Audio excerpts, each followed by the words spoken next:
Hello hello tout le monde, j'espère que vous allez bien. On se retrouve pour un tuto carte 3D et checker. Donc j'espère que ce tuto va vous plaire. En tout cas, je me suis régalée à la faire et j'espère que ce sera partagé. Pour cette carte, vous allez avoir besoin d'un fond uni. Donc moi j'ai utilisé le Brune Dune de chez Stampin' Up. Donc je vous dis un peu le nom. Mais vous pouviez par exemple prendre quelque chose d'assez neutre comme du craft par exemple. Ensuite, j'ai utilisé bien sûr du papier blanc pour tout ce qui est tamponnage, pour le fond de ma carte aussi. Ce fond, je l'ai ancré avec cette encre-ci. Donc là, c'est cuvée de cassis. Donc si vous n'avez pas les tampons Stampin' Up, c'est un violet assez foncé. J'ai utilisé aussi de la mousse 3D, mais en lamelles, je ne sais plus comment on dit ça, en bande, voilà, c'est quand même plus clair. Donc voilà un petit peu la règle de ce que j'utilise, si ça peut vous intéresser. Donc c'est la bande adhésif en mousse, donc de chez Stampin' Up, et c'est vraiment tip top pour faire votre shaker. Parce que ce soit carré, rond ou n'importe quelle forme, elle se tord la mousse et du coup c'est vraiment top pour l'utiliser. Donc vraiment je vous conseille, si jamais vous avez l'occasion de faire un atelier Stampin' Up, de l'acheter. Donc j'ai utilisé ça, j'ai utilisé le set de tampons Happy Little Fox. Je l'ai acheté le mois dernier, il me semble que j'en ai pas fait un haul parce que j'avais pas acheté grand chose. Mais en tout cas, j'ai acheté celui-ci et il est vraiment super mignon. Donc au début de la vidéo, vous allez voir que j'opte normalement pour celui-ci. Je vous montre ça, mais finalement, j'opte pour celui-ci. Pourquoi j'ai changé, je ne sais pas, mais en tout cas, voilà, je me suis dirigée par celui-ci. La petite banderole ici. Et puis bien sûr le joyeux anniversaire parce que la carte est destinée à une amie. Et donc du coup, voilà pourquoi ce thème ce jour. Donc j'ai utilisé ça. J'ai utilisé ce die donc, pour les étiquettes que je vais mettre dessus. Et celui-ci. Ce die Stampin' Up et ce die mes petits ciseaux de la dernière collection You Rock. Voilà un petit peu. Après, j'ai utilisé de la Memento pour les écritures et les tamponnages. Les feutres aquarelles pour coloriser mon personnage. Et puis, je pense qu'on est bon. Si vous allez voir le cadre pour le checker, je vais y arriver. J'ai utilisé pareil un cadre rectangulaire de la marque Stampin' Up, mais vous pouvez très bien faire avec ce que vous avez, des ronds, des losanges, enfin tout ce que vous voulez. Un checker, on peut les faire dans toutes les formes, donc allez-y, faites place à votre imagination. Pour moi, ça a été basique, un rectangle, mais pour vous, faites-vous plaisir. Donc voilà un petit peu tout ce qu'il vous faut. Je vous mets en accéléré et avec une petite musique. Et puis voilà, c'est tout. Allez, c'est parti, on y va et on se retrouve après la vidéo.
Et voilà, le tuto est terminé. Je vous montre du coup la petite carte réalisée. J'espère qu'elle va vous plaire. Donc j'ai utilisé cuvée de cassis au niveau du tampon. C'est toujours les marqueurs Stampin' Up. Et puis le petit pochoir au fond, c'est un pochoir de chez Action.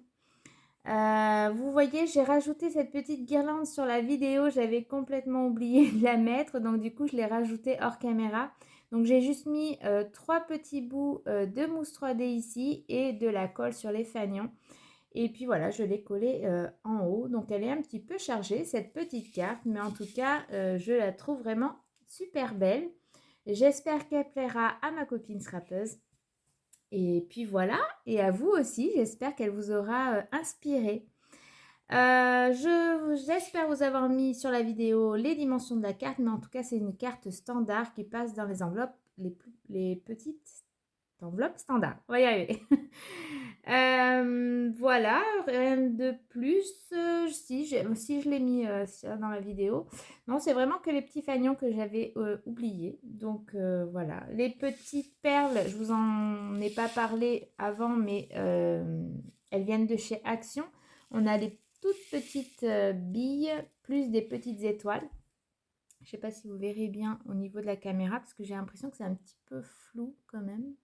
Pourtant, on est en plein jour, plus la lumière pour essayer, mais comme je dis à chaque fois, il faut vraiment que j'investisse dans de l'éclairage pour mes vidéos. Et puis voilà, au niveau des tampons, j'ai utilisé mes feutres à alcool, comme d'habitude. De toute façon, si c'est pas ça, c'est l'aquarelle, mais là, pour le coup, vous voyez bien que ça n'en est pas. Voilà, voilà, j'espère que ça vous aura plu. Je vous dis à très vite pour de prochaines vidéos. Bye bye!